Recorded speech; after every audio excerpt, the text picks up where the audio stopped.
Today's guest is a former elementary school teacher. He's the author of several books for children as well as books for adults. His children's picture books include Most People, Most Days, and Goodnight Whispers. Welcome to the show, Michael. How are you doing? I'm just fine. How are you today? I'm doing very good. Thank you so much. Thank you so much for joining me today on this episode of Mirror Talk. I'm so excited to learn, about your books, about the inspiration behind them, and even about yourself. So, Michael, can we start with you sharing a bit about yourself and your love for classrooms and libraries? Oh, yes. Well, it's easy for me to talk about. I often say, especially when I'm speaking with young children, that I must love reading and books and learning because I did it as a student. And when I finally graduated from college and was able to do something else, I chose to become a teacher, and I spent the next 30 plus years in the classrooms and libraries and school buildings. And now I'm retired from teaching in a regular school building, but now my focus is on writing children's books and other things too. I kind of go where the road takes me, and I try. It's not so much that I choose a road to go down all the time. It's like the road chooses me. So sometimes I'll end up writing something that I don't even expect. And so I have written things not for just children, but for adults. I've written some nonfiction, I've written some fiction, and that's the way I operate. But yes, I still like to be with children in schools. I just recently was in one or two here where I live in Wisconsin in the United States. Yes. And what drew you to children? As in, why children? Why elementary school? That's a good question, and I don't know if I can nail down an answer for you. It's just something that I do remember when I was approaching college. I thought I wanted to be a psychiatrist, and I took classes in that area, but that didn't last real long. And I don't know, I can't remember exactly, but I did even as a young teenager. I worked with children on the playgrounds. I was a lifeguard on the beaches, working with kids, and I like kids, and it was something that like I said, I like being surrounded by books and learning materials. Yes. So I live in a home today that's full of books and globes and all sorts of things like that. Oh yes. Children. I've always had kind of a knack with getting along with children, and when I taught, let's just use it as an example. When I taught third grade, I locked in on the humor of the third graders and enjoyed the riddles and jokes they would tell. And not everybody does that. I know there are friends of mine who would not want to be in such a position for very long, but I wouldn't want to be doing what they're doing either. So we all find our place, I guess.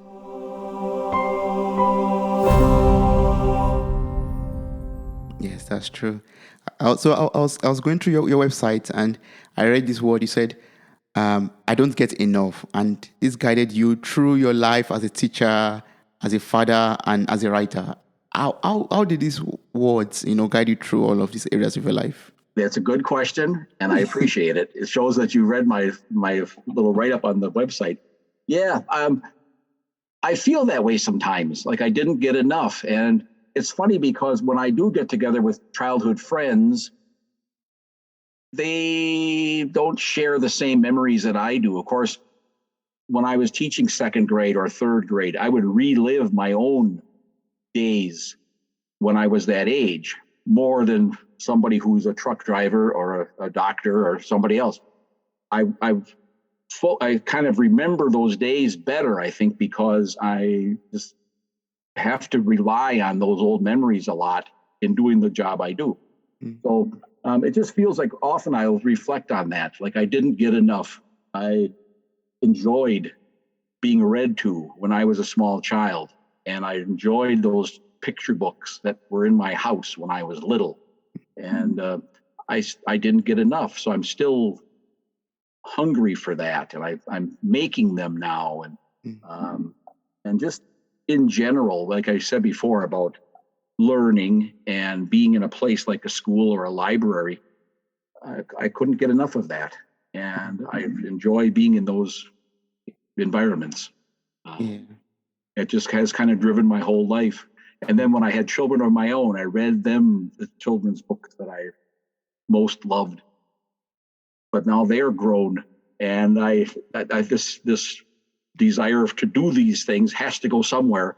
And now I guess I'm happy that I'm able to write these myself, get them published enough so that other people elsewhere can see them and read them. That is very gratifying to me. Yes.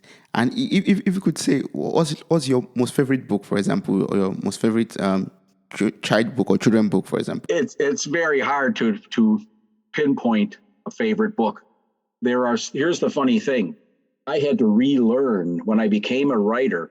I had to relearn things about what goes into a good book. And I failed at first in the stories that I wrote because I was remembering the ones I most loved as a child, but they were different back then. And this is something that maybe not everybody knows or realizes, but when you read a children's picture book today, or any children's book, I think, I'm focusing on picture books though. When I was little, the books that were in my home and that were read to me often involved an adult who would be the problem solver. There were just certain things in these old books that were accepted.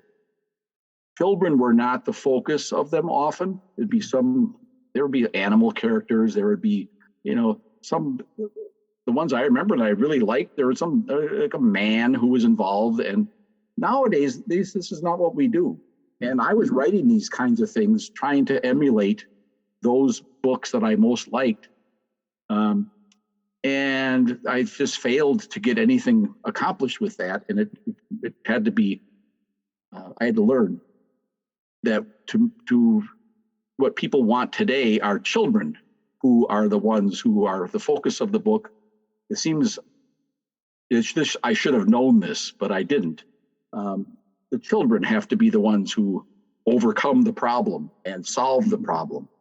That you can't have this big adult step in and solve the problem for the children and everybody's lives happily ever after. That's what we used to have. When I was a kid, just to name one that I liked, there were books with Uncle Wiggily. And when I was little, these were old then, but they were in my house. And I remember liking them. But this is this old rabbit character who went around and had these adventures. And, there were other ones too that I remember from my childhood, that these books that were in my home. And there often were these adult characters who went off in their truck and got in an adventure and something happened. And, you didn't have children being the ones who were central to the story.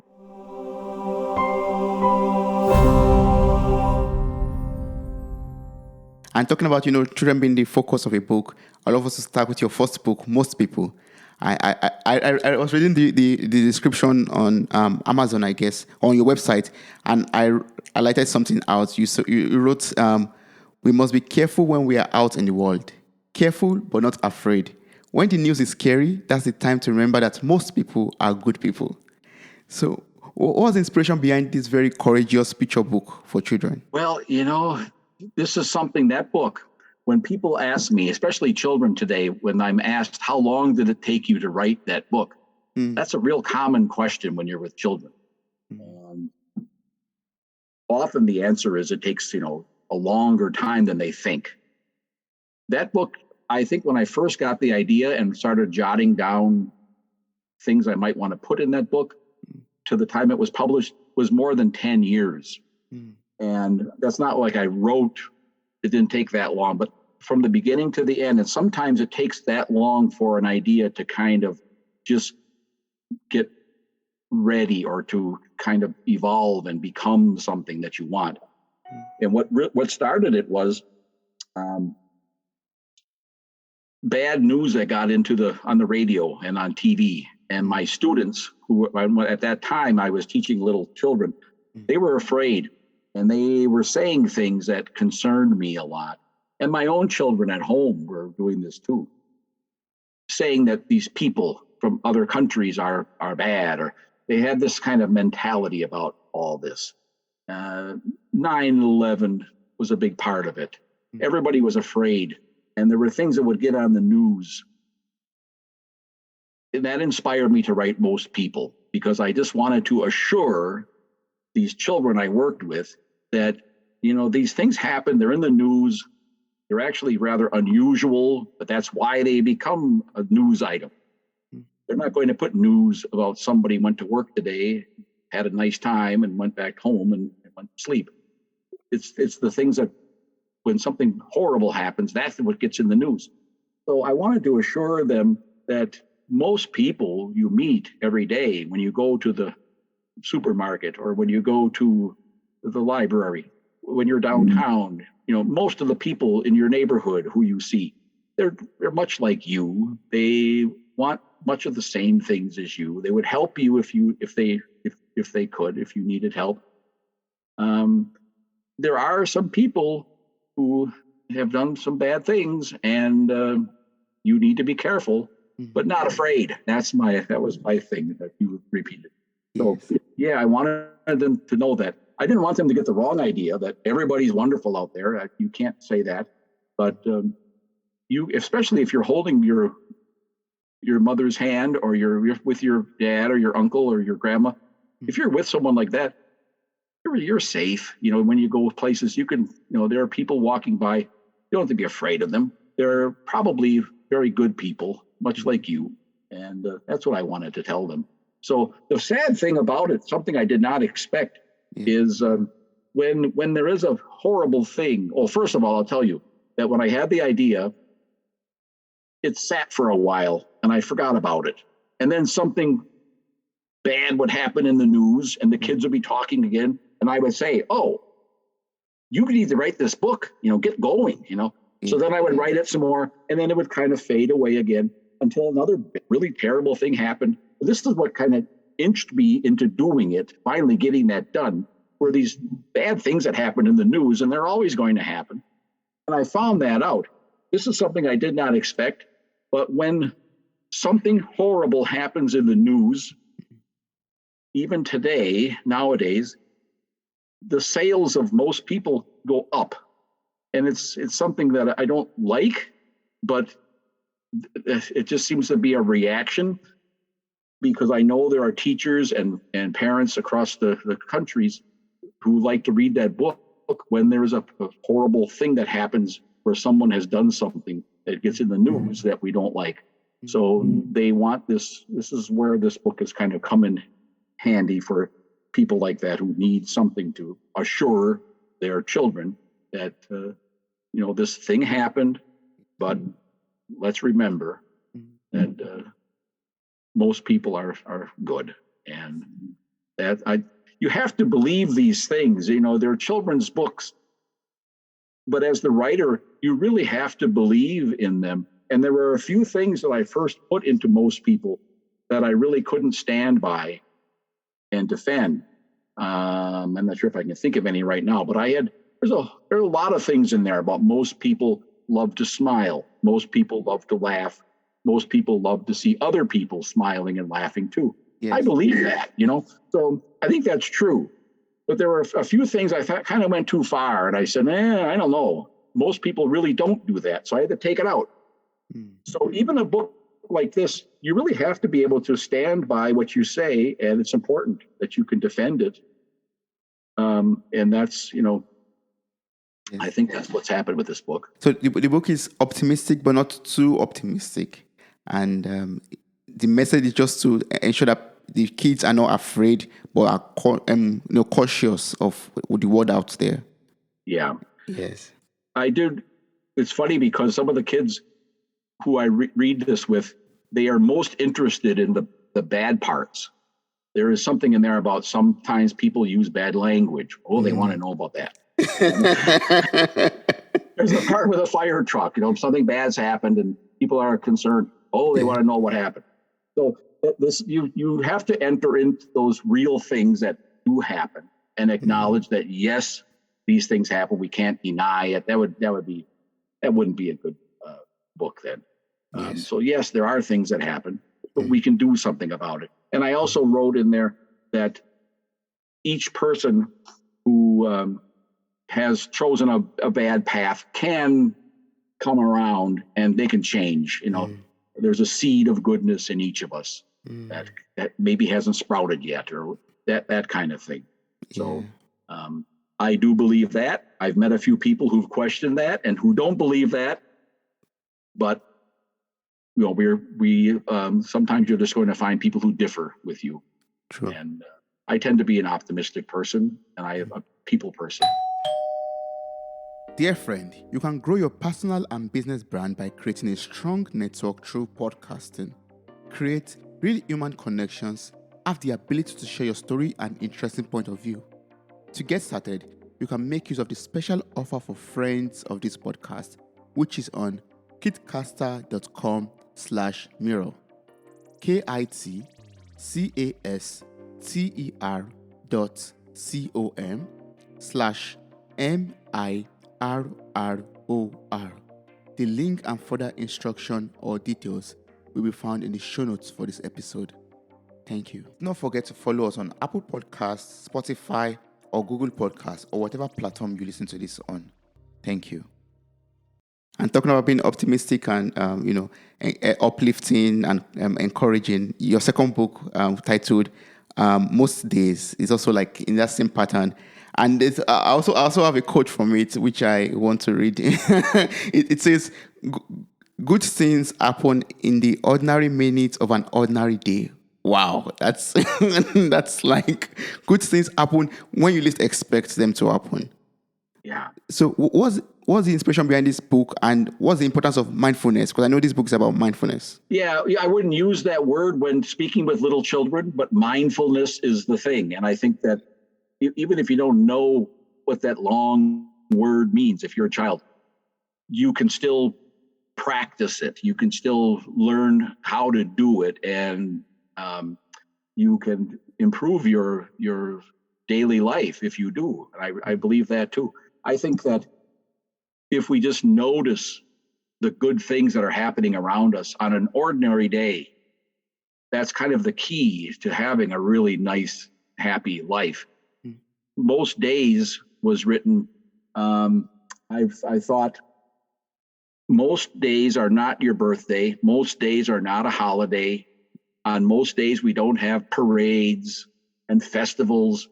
They're just regular days, but they're the best days. They are the days where most of your really good memories are made. Mm-hmm. So I like to tell children, when you're an adult, you'll look back with these memories of your relatives or your friends at school, and it will be from probably days that are just regular days, when you went for a walk with your grandpa, or when you went fishing with your friend, or these are just regular days that are full of all these wonderful things if you take the time to notice and the smells, the sounds, the things that are happening in your house every day. So that's what most days was all about.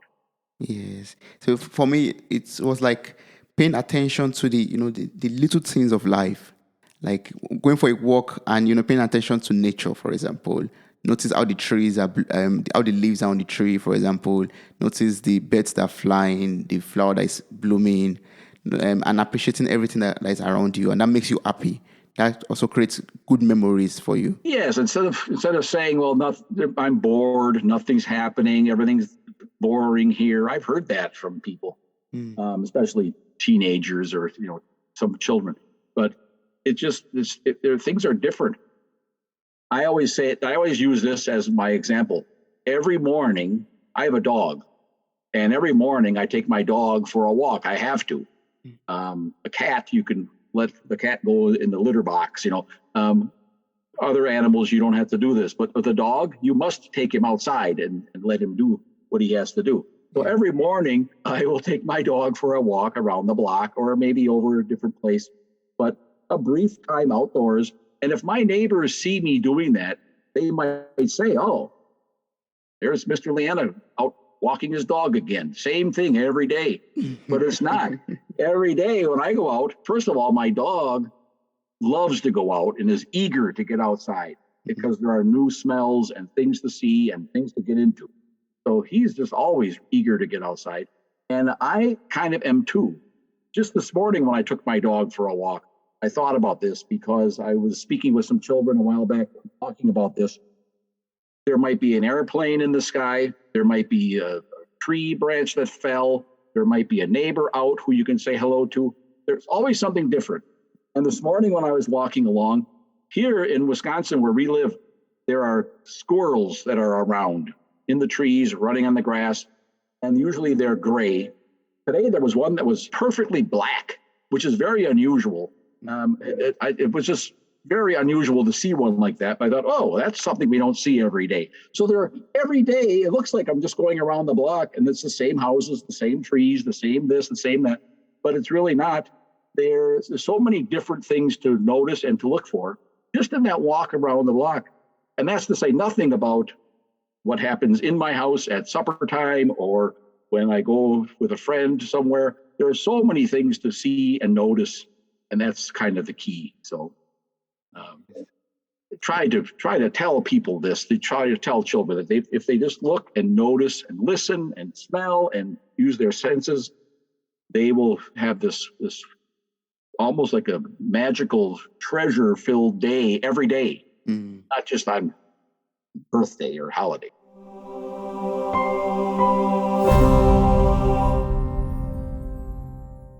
Yes, and that's a very important message to pass across to even kids right now, to ensure that they know that they don't have to wait for a special day to feel special or to experience something great, but every minute counts, every moment in life could be special. It's hard to do that always, but it's a good goal to set for yourself each day, to do that as much as you can. Yes, even for myself. Yeah, that's a goal I'm setting for myself too. Yeah. So allow me to read this. You are strong. You are brave. You are so incredibly good. On an ordinary night in an ordinary house, a father's ordinary words do something extraordinary. That's Goodnight Whispers. Can you tell me about this other picture book and what's the importance of positive affirmations and what does it do to the mind and to the growth of children? It's a good question and it's an important one. I think that as a teacher, at one time I worked in a big city with poor children and troubled families, and they were first graders. These are children who were 6 or 7 years old. And when they would come to school in the morning, it was hard. At first, I was a young teacher then, and I just kind of tried to force it. And I would, take out your math book now. Let's do this reading lesson now. And they weren't ready. And it took me a while to figure this out, that I would get a lot better results from these children if I took the first 20 minutes of the day and did something to make them feel good about themselves. To do something that would boost their mood or their self-esteem. And I just think you have to do that. And even when I moved to a place where I was teaching children who were a little better off, they too, even children who have everything, they've got a lot of doubts. They have a lot of things that they're concerned about. They also, even all children, need this little bit of a boost, I think, to get going before we start. It's almost like they're hungry, and if I feed them a little bit with some food, they'll feel better and they'll have a better time doing the lessons. So I learned this early on in my teaching career, to do something to make everybody feel good and to trust each other and to kind of, here we are in a safe place, and let's, all of you have such strengths and good, positive energy. We need to acknowledge that. We need to do something to show that, so that you all feel it. Then we can take out our math books, and do that stuff. And I kind of put it into practice, especially when my own children were little. And I was amazed later as a teacher that some of the parents I worked with didn't realize this, that when they spoke with cruel words to their children, this was not helpful, and that they would have a much better results if they would find something to praise their children for and do that, rather than look for the negative and be kind of angry at those things. So when my children, I'm not bragging about this or anything, but this was kind of not a formal experiment, but it was something I kind of did with my children when they were little. I would go in and kind of did what this father does in Goodnight Whispers. I would go in and just talk to them while they were still awake, but just before they went to sleep. And I would say something nice about them and go over their day and say something about, I would say something like, "You are really good. I love you." My favorite thing that I put into the book is, "I love being your father." Oh, I think hearing that is got to make somebody feel good. So yes. I could just say to my students, "I love being your teacher," and it makes them feel good. People should do this more. But this is what I did with my own children. And I'm not saying that they are, outstanding people, although I kind of feel that way. But I think it did well for them to get that treatment. And in my book, of course, it's a children's book, so it makes it kind of simplified. But this father says something every night. And sometimes I would come home too late, but my children would be there sleeping, and I would still go in and whisper a little bit in their ear. And I don't know if they heard it or if it went into their subconscious or what, but that was my part of my little experiment. I thought, I'm going to say something to them every night, and we'll see what happens with this. And it's still, my children are now grown, and I still, when I see them, I try to say something positive about what I think of them and point out good things. It's just a good thing to do. Positive affirmations. And I think we all could benefit from those. Yes. Speaking them, writing them, to people. It really does make some significant changes when you do that.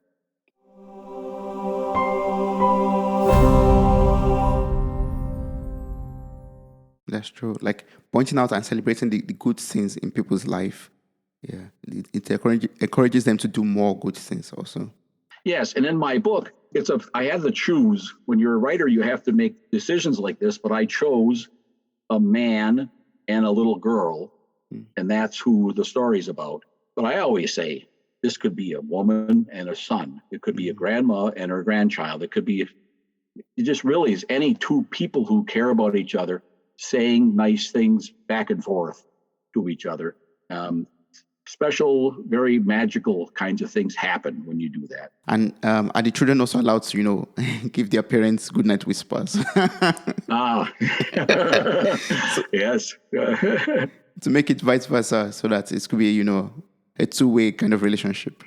Yes. Yeah. Well, the funny thing is, in most people and in most days, these two books, you begin in the morning and you see these children and they go through the day, and the last page shows the nighttime. They've gone through a whole day. In Goodnight Whispers, it's much different. You see in the very first page a little baby in her crib and her father leaning over and whispering something. And then you see her grow to a toddler, to a teenager. Pretty soon she's an adult. She has her own baby. If you go through her whole life in one little thin picture book here. That's the way it was done. So yes, that's awesome. So now I would love to gain some advice or gain some experience gain some knowledge from your experience as a former elementary school teacher and also as a parent now. So what are some things that you think parents should do to help their children boost their self-confidence or even to improve their self-image? Like you've talked about some already, but some other things. Yeah, I already mentioned the big ones, is just to say nice things and try to, you don't want to ignore when something wrong happens, but don't dwell on that. And it's such an important one. It's so much easier. Even when I was a teacher, I would have sometimes 25 children in the room. and one of them would be acting up and talking too much or doing something wrong, and your impulse is to stop what you're doing and tell that person, stop it, and that doesn't work real well. I found that out. It's much better. This will sound simple, too simple, and maybe unrealistic, but it really does work much of the time. When this person over here is acting up and wanting my attention in this negative way, if I can just find somebody over here instead who's doing it the way I want, and I can just stop my lesson and say, wow, look what you're doing over there. This is excellent. And praise that person for doing the right thing. Everybody hears that. Everybody wants that. And it happens. This makes everything work better if you can remember to do that. It's more pleasant for everybody, including the teacher, instead of always going over and saying, oh, you're doing it again. Stop that. You just don't want to do that. That person over there will try to imitate that on the one over there getting the positive reinforcement. But I would do that when I sometimes witness parents out in the world scolding their children. Yeah, boy, it has to be done. Sometimes it really has to be done, but too often it's not done right. The children are learning the wrong lesson. If your child is running into traffic, you have to shout and physically stop them. That is important. But sometimes they're shouting when they really shouldn't be shouting. Things can be done in a more quiet, kind way. And it's a little bit hard at first. Maybe it becomes easy though. And I think it's great fun to acknowledge in yourself that you were patient and you handled it well.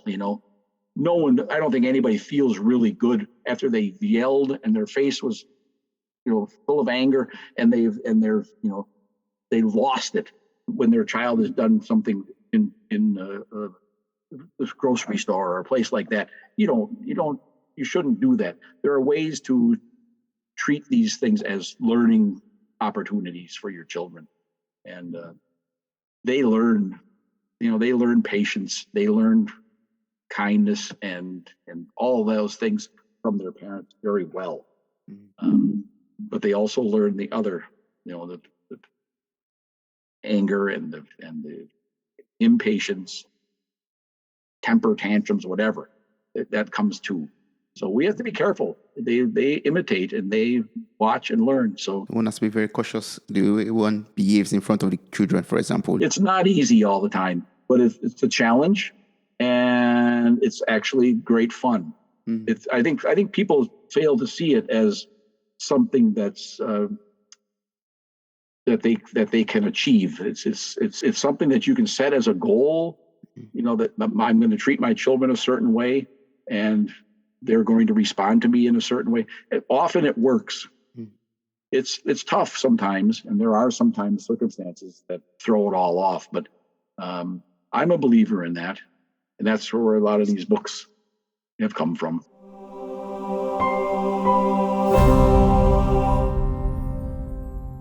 So now I would love us to switch to another group of people. So far we've talked about books for children, like picture books.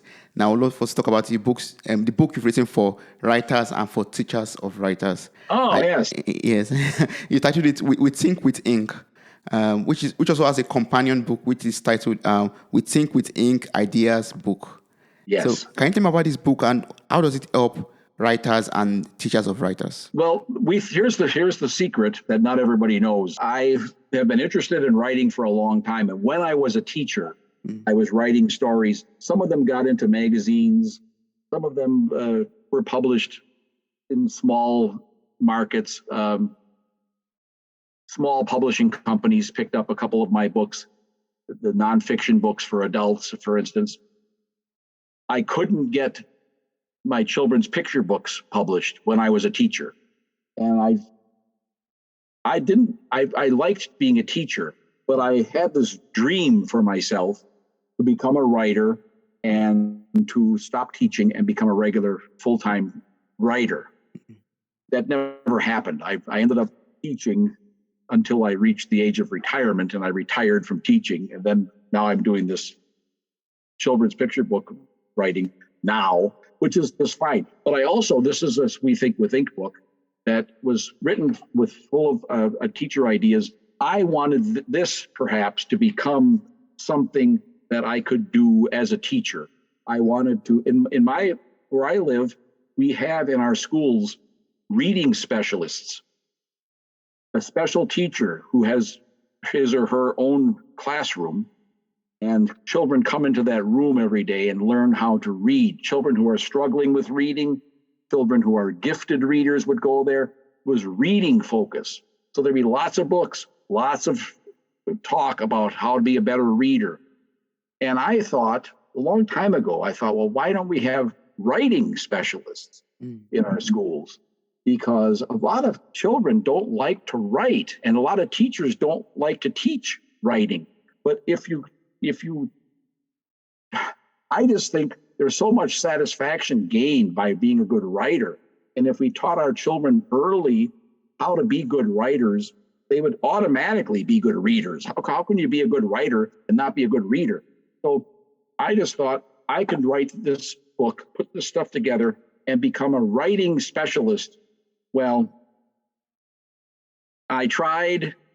It got a little traction for a while, and then I blame the economy in the United States and maybe elsewhere.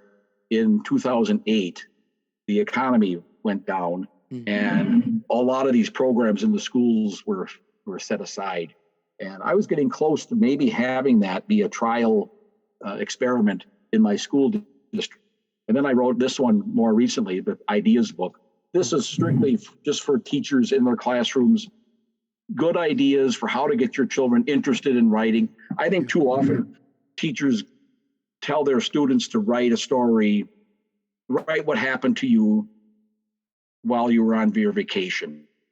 And there's nothing inspiring there. The children don't want to write because they don't have anything to say. But if you give them something that's exciting and worthwhile, they will want to write about it, and they'll want to share it, and they'll want to get feedback from other people.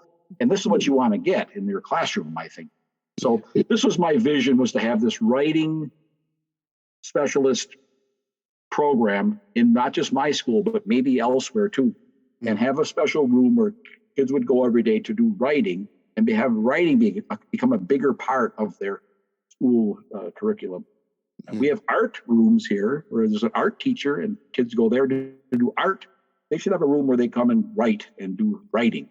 Of course. Learn how to do it right. Yes. So. Yeah, that's true. But I'm a little bit curious. Can you share some of the ideas and some of the tools for writers? Yes. Let's see. There are so many. First, I have the books divided up into chapters. So you could have story writing, which is kind of that's the ultimate. That's what you want your children to be able to write a good story. But here again, expecting them to write a good story before they know how to write a good sentence, that's not going to work. They also have to have a good knowledge of the words, the letters of the alphabet even. So there are games in here to reinforce all that too. I had a game I played just the other day.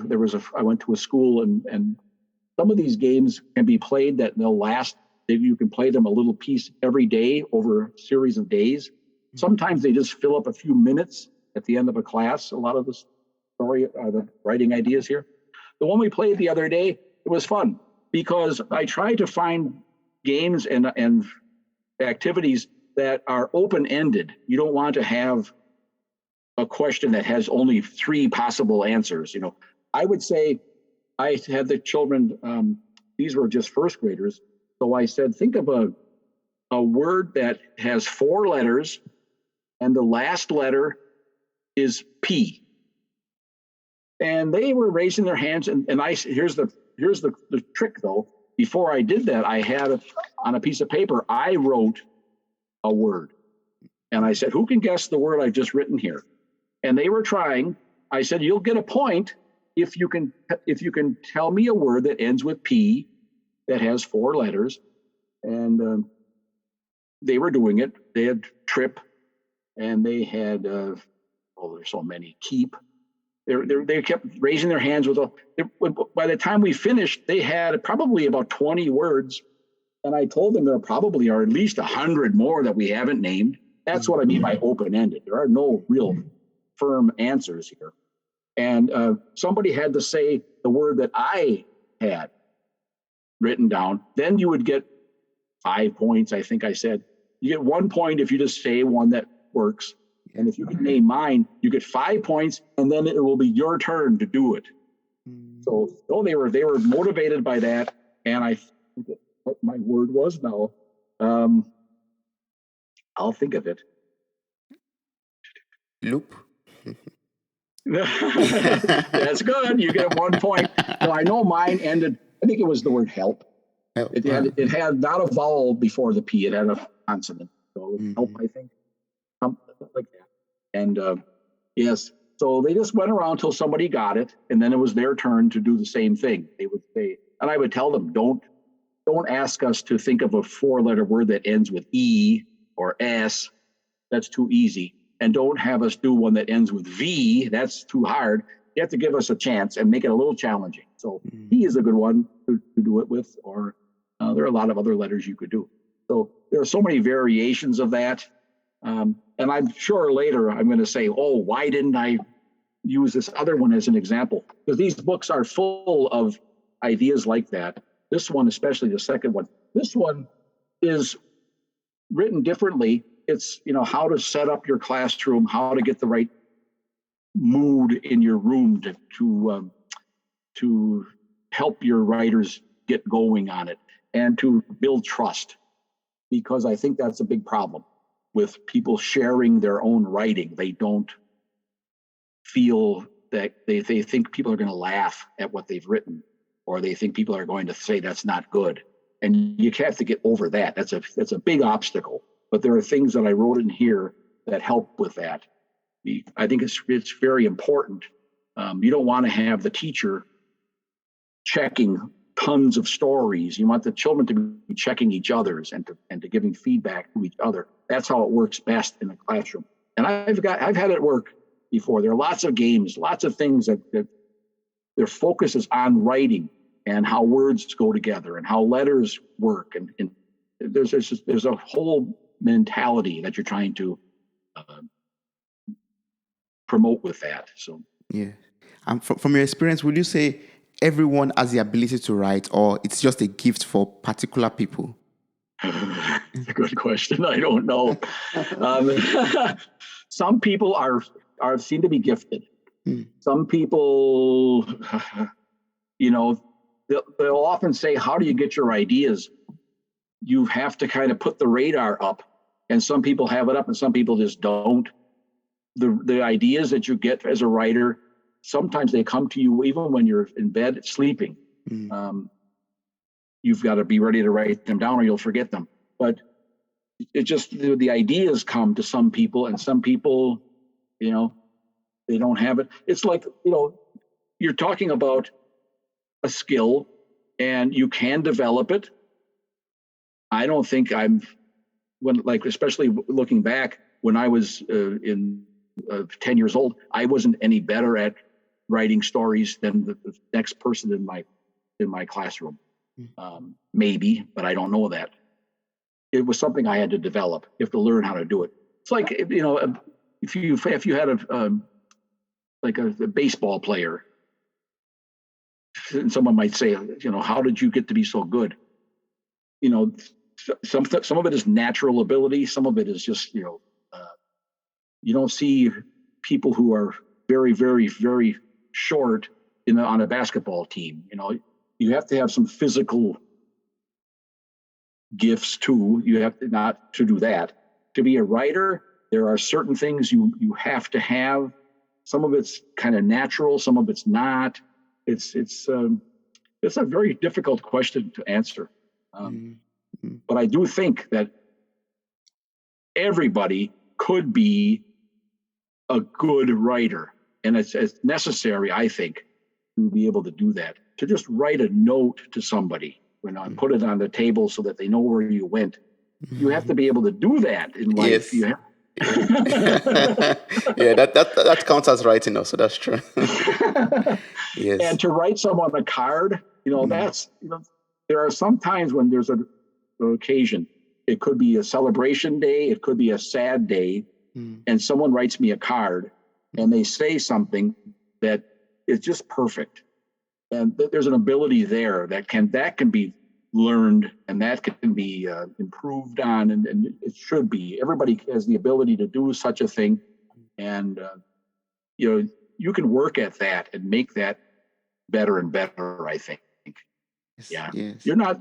I disagree with someone who says, I've never been able to. I'm not a good writer. I'm not a good singer. And I don't think that's true. You have to do it, and you have to practice it. And some people are naturally good at it, but there are some people who just probably can't do it.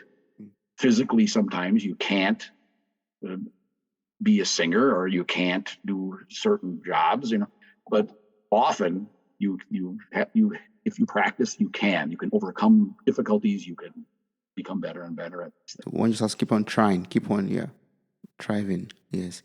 So I would love to ask this last question, or second to last question, actually. Okay. Well, the time has gone by really fast. So fast, yeah, exactly. And it is, as a father, an author, and a former teacher, what brings out the best in you, like in life? Oh, is that a good question? That's a really good question. Here again, I think I'm blessed with people saying nice things to me. And that's maybe what motivated me to do Goodnight Whispers, especially because that's full of this positive affirmation thing. It feels good to hear those things. I don't think that you should do what you do as a teacher or anything else just to get compliments or positive messages back. Your expectations shouldn't be there. You should do these things without expectations. But it seems to me when you do that, good things do come around and back on you. It's amazing. Just the other day, I ran into somebody. I didn't recognize him, but he recognized me. It was a man. I was pretty far from home, but he said, weren't you a teacher? And I said, yeah. And he said, oh, you were my son's teacher. And we had the nicest talk. This man remembered me. And I was like, oh, yes, I remember your son. I remember your name now. I knew his name all of a sudden because he told me what his son's first name was. It was just such a good feeling. I left there. I thought about him and his son then for days. I still am thinking about him. It's such a rewarding thing. So when my own children acknowledge things they remember that helped them that I did, or they remember something else that was positive from their childhoods, and they say that's because of you, Dad, that really is nice, of course. And sometimes I would get that as a teacher too. Often at the end of the year, the children would go home and they would, I knew they liked what they did that year. They liked me to some extent, but maybe only one would write me a little card and say, here, and there'd be this nice little message in there. That was enough if you get one. So sometimes that's what you get, and that's what you need. Wow, that's awesome. Like, being good to other people and saying good things to people, that brings out the best in you also. Yes. So what's the best way to reach out to you, to connect with you, and to work with you in case there's someone out there who wants to be a good writer and wants to work with you, Michael, or wants to get your books, or wants to, Well, you've mentioned that website a couple of times, and they could go to my website.